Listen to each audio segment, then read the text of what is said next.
Hello guys, আজকে আমি একটা র্যান্ডম ম্যাচ খেলেছি। আমি তো আর জানতাম না এটার ভিতরে আমার তো একটা প্লেয়ার পড়বে।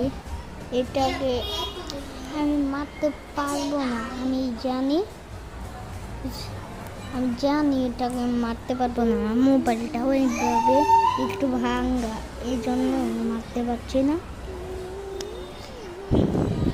আপনারা পুরো ফুল ভিডিও দেখলে বুঝতে পারবেন এটা কতটা বেশি ডেঞ্জারাস ছিল এই খেলাটা। কিন্তু গাইস, এখন নেটটা আছিল না, এর জন্য মার খেয়েছি। আর এখন এলো, এটা লাগলো না, এটাও লাগলো না, এটা লেগেছিল, এটা ফেক দমিয়ে দিল। বডি লেগে